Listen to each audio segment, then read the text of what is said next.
অন্ধকার রজনীর নিবেদন ওপার বাংলার প্রখ্যাত নাট্যকার বাবুদেন্দ্রনাথ বিরচিত গায়ক নায়ক প্রণব মন্ডল পরিচালিত নট সম্রাট সুকুমার বিশ্বাস মমতাময়ী মা সবিতা রানী সাহা অভিনীত একখানি অশ্রু সজল সামাজিক যাত্রা পালা মৃত্যুর চোখে জল। মৃত্যুর চোখে জল যার শ্রেষ্ঠাংশ অভিনয় করবেন বাংলাদেশ যাত্রা জগতের বর্তমান সময়ের অপ্রতিদ্বন্দ্বী গায়ক নায়ক প্রণব মন্ডল। সঙ্গে রয়েছেন বাংলাদেশ যাত্রা জগতের বর্তমান সময়ের অপ্রতিদ্বন্দ্বী গায়িকা নায়িকা গানের পাখি নিপা রানী। সঙ্গে রয়েছেন বাংলাদেশ যাত্রা জগতের বর্তমান সময়ের শক্তিমান খলনায়ক অপ্রতিদ্বন্দ্বী খলনায়ক দুর্দর্শ খলনায়ক বাবু সুকুমার সর্দার। সুকণ্ঠ গায়ক নায়ক কুমার দেবব্রত বাইক। বহুরূপী খল অভিনেতা বাবু বিশ্বজিৎ বিশ্বাস। লক্ষ্মী অভিনেত্রী লিজা। সুদর্শন সহনায়ক মাস্টার বিপ্লব কুমার। সহ খলনায়ক মিস্টার উজ্জ্বল রায়। কমেডিয়ান কিং রিপন মিস্ত্রি। শিশু শিল্পী মাস্টার জিৎ। চরিত্র অভিনেতা জীবন বাবু, সুভাষ বাবু এবং হাসির রাজা কৌতুক সম্রাট মিস্টার গোপাল বৈরাগী।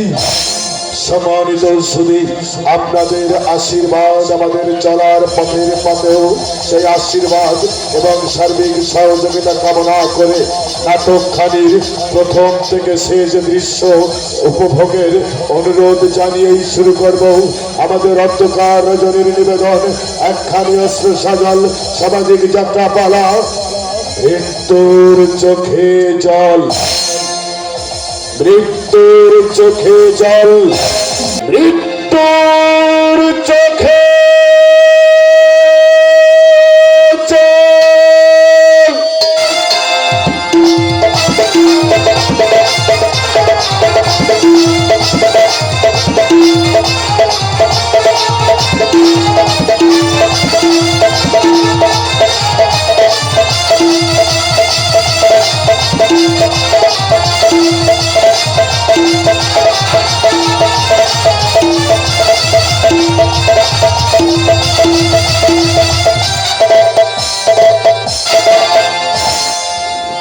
দেখ, ওই সে দেখ, ওই আলো জ্বলছে। হ্যাঁ, খুব সাবধান যেন কিছুতে হাত ছাড়া না হয়ে যায়। আপনাকে বলতে হবে না হুজুর, এই বেকার আজেদের হাতে যে একবার পড়বে কারো বাবার সাধ্য নেই তাকে ছাড়িয়ে নিতে পারে। বলে ছাপিয়ে পড়, 125 কাজ শেষ হলে আরো 100 পাবি। 100 কেন? কাজ যদি তুই ঠিকঠাক ভাবে করতে পারিস আরো 200 পাবি। ঠিক আছে, তাহলে আমি চললাম হুজুর। মুখটা ভেদে নিয়ে আসবি। কোনো দরকার হবে না হুজুর। এই যদি পাড়ার লোকজন চিৎকার করে তাকে এক থাপ্পড়ে ঠান্ডা করে দেবো। বহুত আচ্ছা, বহুত আচ্ছা, বহুত আচ্ছা। তাহলে ওখানে তুই আপনার বাগান বাড়িতে পৌঁছে দেবো। কথা ঠিক থাকবে। আপনার কথা যদি ঠিক থাকে তাহলে বেকার আজেদের কথাও ঠিক থাকবে। বহুত আচ্ছা, বহুত আচ্ছা।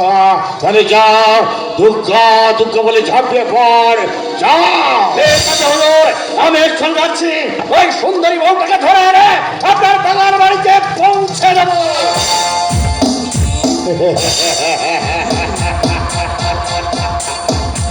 নটুয়া গায়ের মেয়ে নীলিমা। নীলিমার তখন বিয়ে হয়নি। একদিন আমি কলকাতা থেকে গায়ে ফিরছি, দেখি যৌবন বন্যায় নীলিমা পদ্মদিঘির ঘাটে গা ধুচ্ছে। মাস্টার ছেলে ভাগন আগে আগুন জ্বলে উঠলো আমার দু চোখে। চুপি চুপি ঘাটে নেমে গিয়ে এক রাস্তা জল আমি গেছিলাম ওই নীলিমার গায়ে। যখন নীলিমা এলাকার লোক থেকে আমাকে শাসন করেছিল, আজ আজ ফাঁকা লাগলে হাত থেকে কে নীলিমাকে রক্ষা করবে, কোথায় যাবে ওই সুন্দর নীলিমার লজ্জা।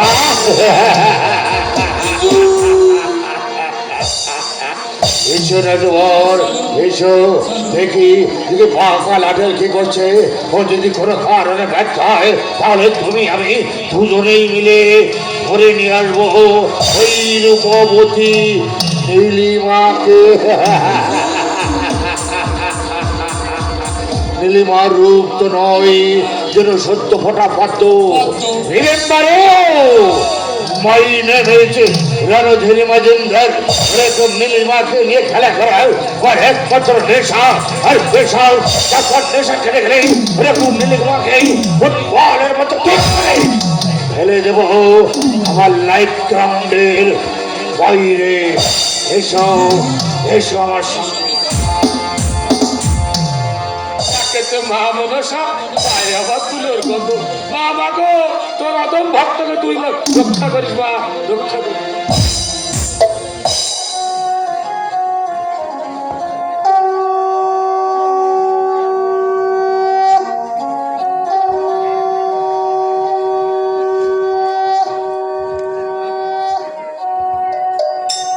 জীবনের সার তুমি প্রভু গো আমার, প্রণাম জানাই আমি চরণে তোমার। জীবনের সার তুমি প্রভু গো আমার, প্রণাম জানাই আমি চরণে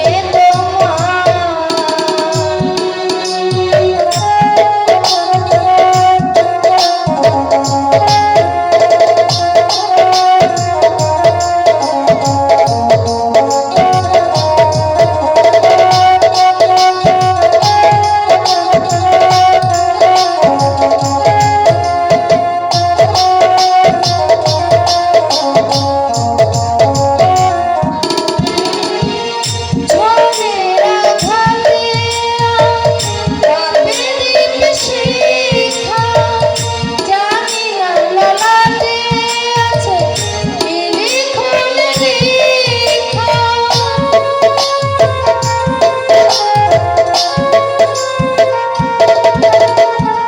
ঝড়ের আঘাতে কাঁপে দিক শিখা, জানি না ললাটে আছে কি লিখন লেখা। তুমি তো সবই জানো কি লেখা লিখেছো, আমরা জানি না কিছু, জানি তুমি আছো। আমাদের সব কিছু তুমি নাও ভার, প্রণাম জানাই আমি চরণে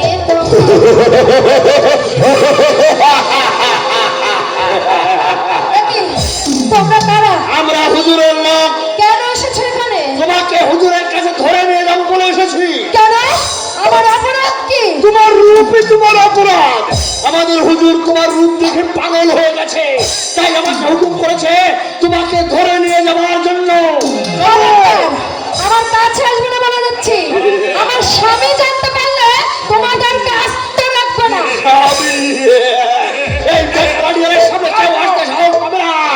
আজা আচ্ছা, খবরদার কাছে আসবে না বলে দিচ্ছি। ছেড়ে দাও বলছি, ছেড়ে দাও। কে আছো? বাঁচাও!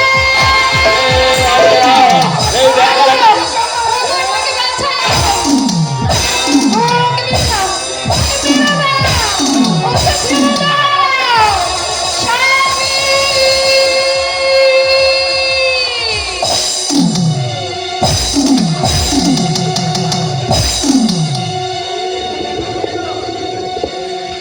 নিয়ে গেল, দর্শন আমার স্ত্রীকে ধরে নিয়ে গেল। কে কোথায় আছো? গ্রামবাসী ছুটে এসো। ভগবান, কোথায় তুমি? সতীরই সতীত্ব রক্ষা করো, দেখিয়ে দাও অত্যাচারী বসুদের তোমার শক্তির পরিচয়। দাদা, আমিও ছুটে যাই, দেখি ওই শয়তানের হাত থেকে আমি আমার নীলিমাকে বাঁচাতে পারি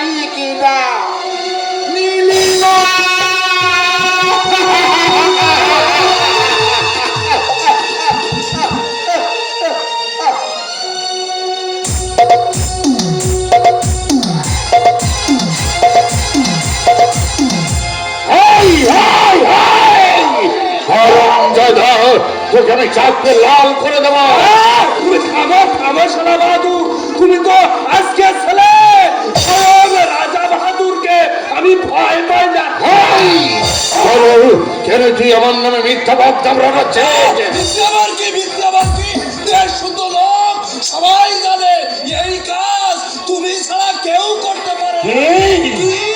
কি পরের বউকে জোর করে ধরে এনে তার ইজ্জত লুট করে হচ্ছে তোমার ব্যবসা।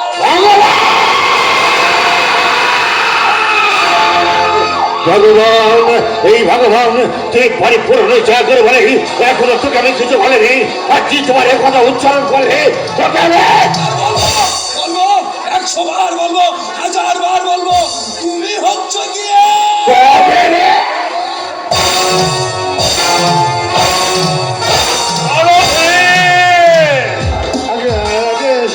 শুনুন তো ছোট লোকটার কথা বলে কিনা সে গৌতমপুরে বউটাকে নাকি আমি ধরে এনেছি। হয়তো মিথ্যা, তাই বলে তুমি ওকে চাবুক মারবে? তুমি জানো না যে ভগবান এই বাড়িকে চাকর হল, এই বাড়িতে কতখানি অধিকার। আগে না মানে মিথ্যা কথা শুনলে আমার দেহের রক্ত তাই কি ওঠে, তাই না? কিন্তু একটা কথা তুমি মনে রেখো, এই বাড়িতে থাকতে হলে মাথাটাকে একটু ঠান্ডা করে রাখতে হবে। আর ভগবান তো দূরের কথা, এ বাড়ির একটা কুকুর একটা বিড়াল তো ওই রক্ত চক্ষু দেখানো চলবে না। বেশ, এবার থেকে আমি আপনার কথা মতোই চলবো।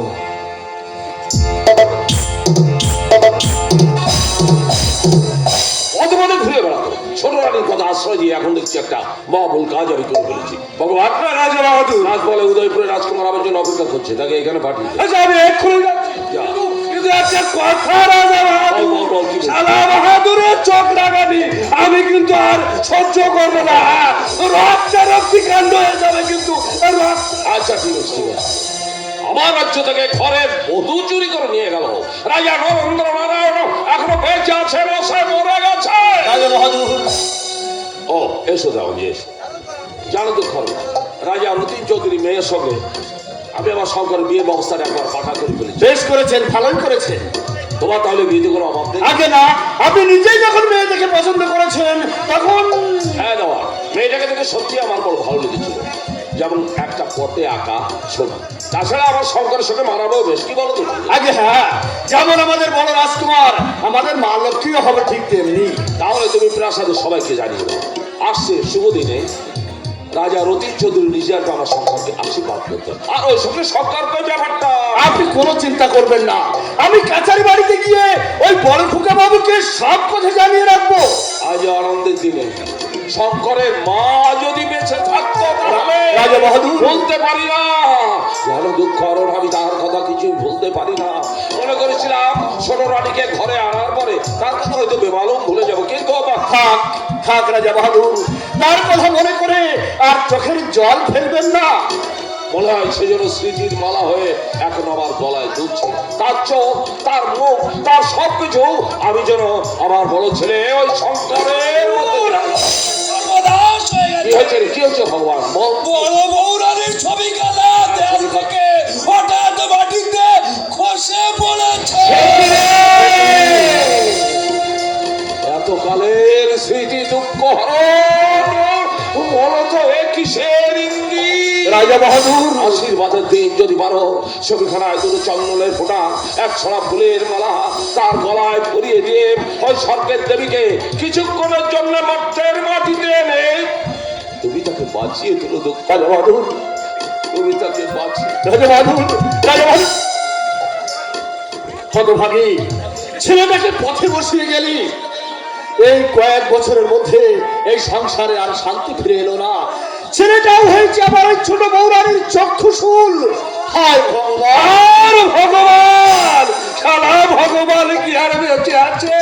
না, অনেকদিন আগে ভগবান মরে ভূত হয়ে গেছে, মরে ভূত হয়ে গেছে। তুই ঠিক বলেছিস, ভগবান ভগবান নেই, ভগবান মরে গেছে। তা না হলে এমন শান্তির সংসারে ঝড়ের পূর্বাভাস কেন? কি কথা ছোট বৌরানী? আগে না, আমি কেন করব? ওই রাজা বাহাদুর তো নিজেই। বেশি মাথা ব্যথা, শুনে রাখুন, বিয়ে হোক ক্ষতি নেই, কিন্তু এত মাতামাতি করা আপনার ভালো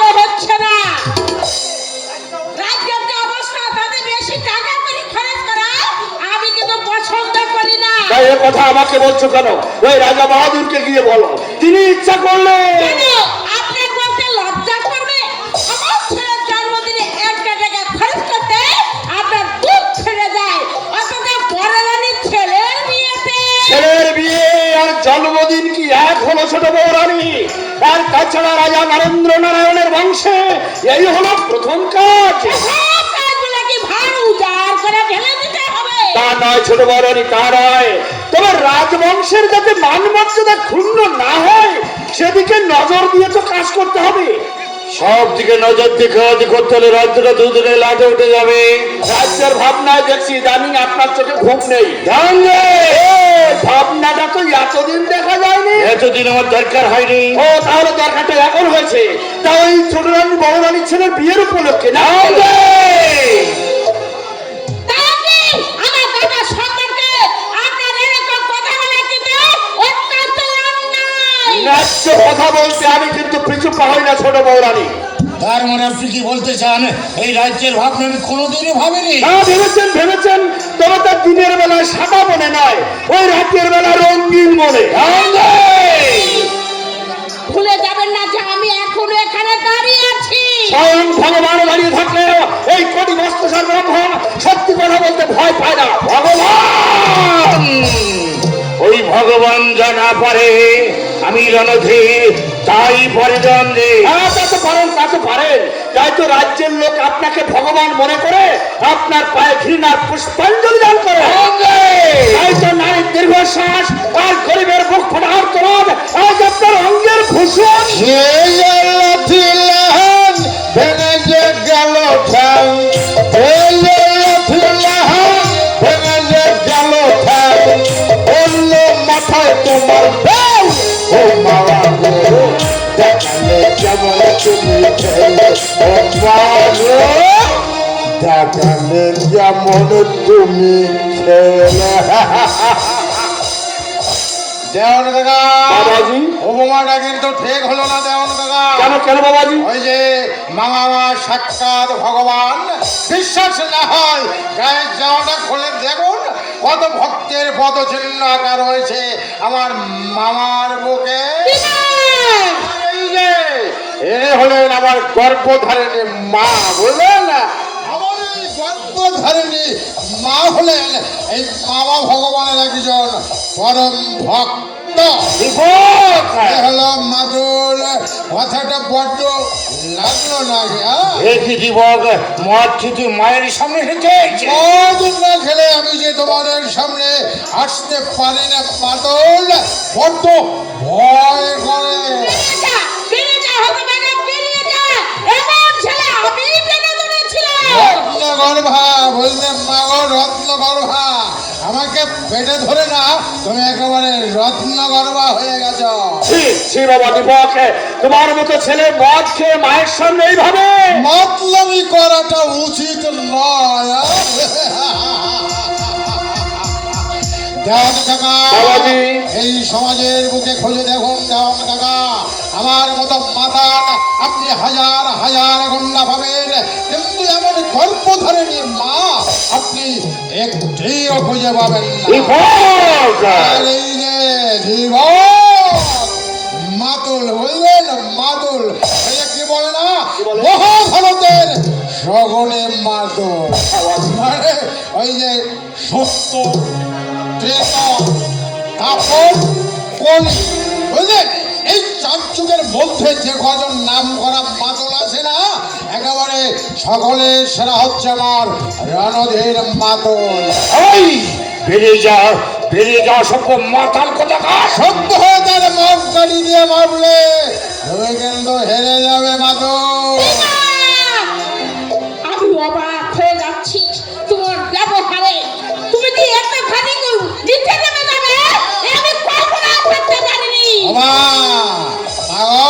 আর আমিও কল্পনা করতে পারিনি যে তোমার মতো মায়ের গর্ভে এমন অপদার্থ কুলাঙ্গার জন্মগ্রহণ করবে। দাঁড়াও দাঁড়াও, কাবুক নিয়ে আসছি। তোমার মাতলামের সাথে কি করে দিতে হয় আমি দেখিয়ে দিচ্ছি। দাঁড়াও, যাবু গানতে হবে না, যাবু গানতে হবে না। এই সমস্ত চাবুক ঠাবুকে কিচ্ছু হবে না মা। এই ছোট্ট জীবনটার মধ্যে যত জঞ্জাল জমে উঠেছে ও মা, এই মদে তা পরিষ্কার করতে পারছে না, আর তুমি চাবুক দিয়ে তা পরিষ্কার করে দেবে। দাঁড়িয়ে দাঁড়িয়ে দেখছো কি? ঘাট ধরে হতভাগাকে বাড়ি থেকে বার করে দাও। মানুষই রে, এই মানুষই, ও যে তোরই ছেলে, কত আদরে, কত যত্নে, কত ছেলে ওকে তুই মানুষ করেছিস, আর আমি কি না ওকে?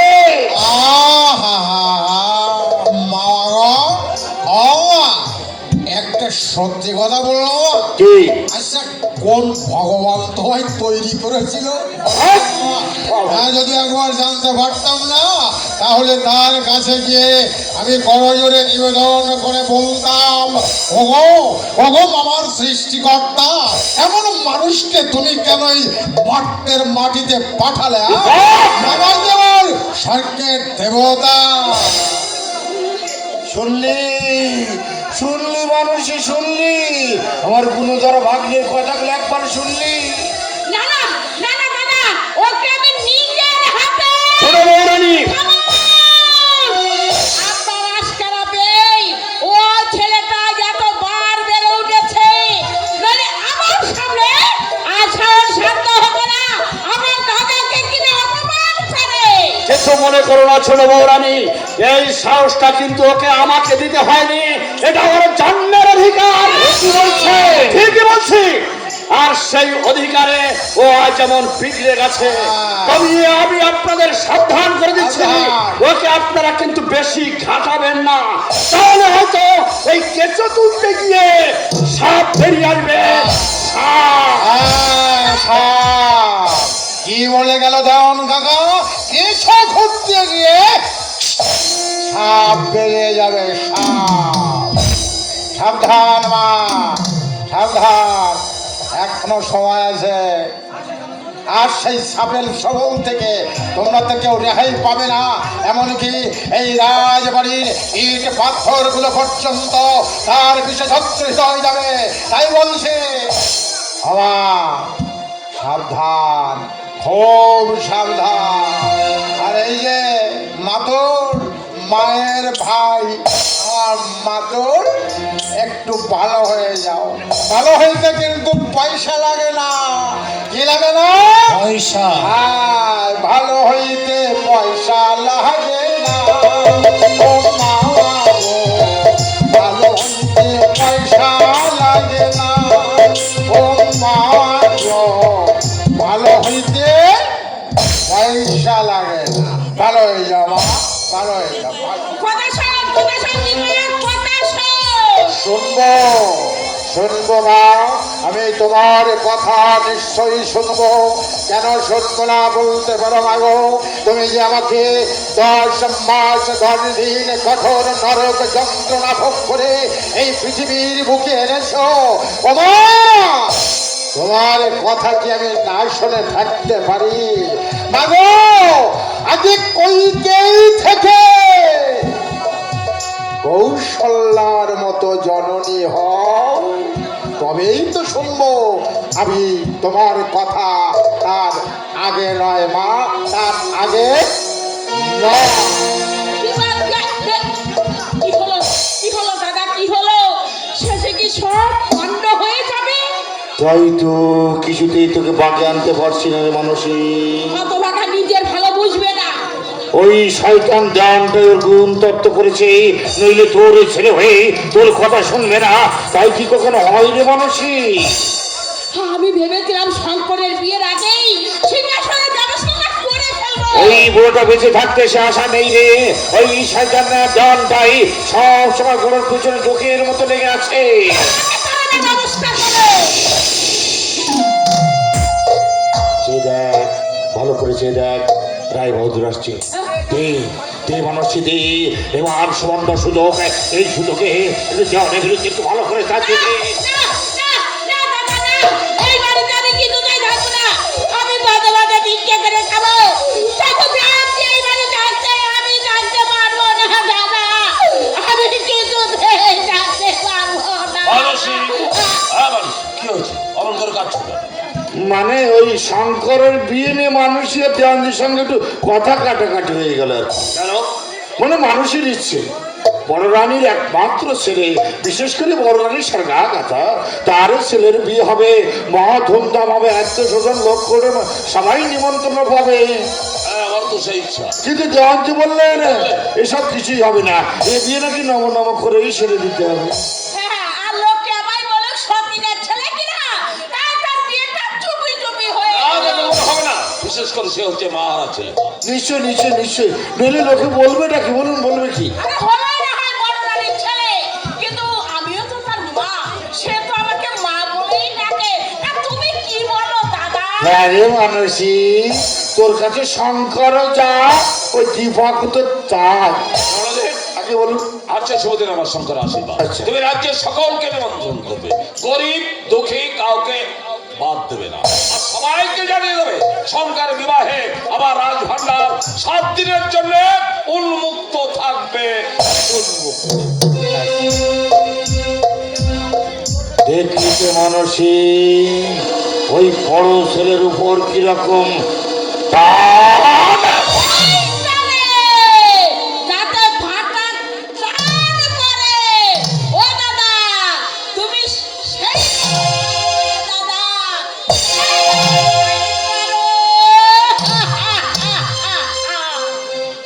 টান ফাটার টান।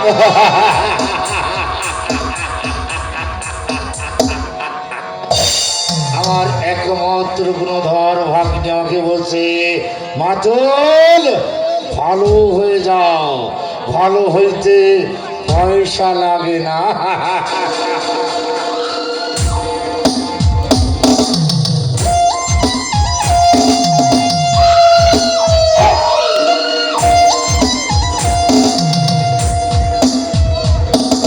ওরে দীপক রে, আমাকে কি বলছিস তুই? ভালো হয়ে যাও মাতুল।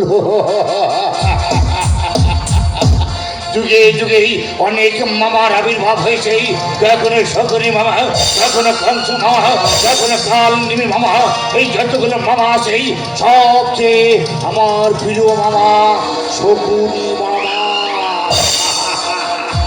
মহাভারতের শকুনি যেমন বাসার চালে চালে একে একে কীর্তি মাত করেছিল, তেমনি কলি যুগের এই রণসের মামা আজ বাসার এমন চালে চালবে, সেই চালে একে একে তোদের সবাইকে কাজ হতে হবে। Yes! আমার প্রথম টার্গেট ওই জঞ্জি। ওই জঞ্জিকে সরাতে না পারলে ওই পুরোটাকে আমি কিছুতেই এই পৃথিবী থেকে সরাতে পারবো।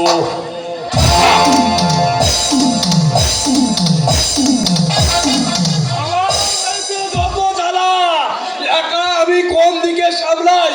একটু আগে কনকপুরের বংশীদার এসেছিল, তার নাকি ভারী বিপদ, খোকা বাবুর সঙ্গে দেখা করতে চায়। আমি বললাম খোকা বাবু এখন খাতাপত্র নিয়ে ব্যস্ত আছে, তার সঙ্গে দেখা হবে না। কে শোনে কার কথা? আমার পা দুটো জড়িয়ে ধরে সে কি কান্না, যে করে হোক খোকা বাবুর সঙ্গে তার নাকি দেখা করিয়ে দিতেই হবে। দেখি দেখি আমি খোকা বাবুকে ডেকে পাই কি না। খোকা বাবু, খোকা বাবু, এই একটু আগে কনকপুরের বংশীদার এসেছিল খোকা বাবু, তার নাকি ভারী বিপদ। কিসের বিপদ? বিপদ মানে তার মেয়েটার বিয়ে হওয়ার কথা ছিল আজ রাত্রে, কিন্তু হঠাৎ ওই বরের বাড়ি থেকে সংবাদ আসলো বিয়ে নাকি হবে না। এক্ষুনি আমাকে ওই বংশীদাসের বাড়িতে যেতে হবে। তুই কোনো চিন্তা করিস না, আমি আবার রাজবাড়িতে রাতের মধ্যেই ফিরে আসবো। এত রাত্রে আবার কোথায় চললে খোকা বাবু? এই যে কাকা, আপনি এসেছেন, ভালোই হয়েছে, আপনি বিশ্রাম করুন। আমি একবার ওই বংশীদাসের বাড়ি থেকে ঘুরেই তবে আসছি। কেন, কি হয়েছে বংশীদাসের? ওর ভারী বিপদ। বিপদ? হ্যাঁ বিপদ। আজ রাতের লগ্নে ওর একমাত্র মেয়ের বিয়ে হওয়ার কথা ছিল, হঠাৎ বরের বাড়ি থেকে খবর এলো এ বিয়ে হবে না। হবে না? তা তুমি গিয়ে কি করবে? এই গ্রাম থেকে যদি একটা পাত্র জোগাড় করে দিতে পারি, নইলে যে বেচারিকে এক ঘরে করে দেবে, আপনি কোনো চিন্তা করবেন না, আমি রাত্রের মধ্যেই আবার রাজবাড়িতে ফিরে আসবো। তা তো ফিরবে, কিন্তু তোমার সঙ্গে যে তোমার বিয়ের সম্পর্কে কথাবার্তা আছে।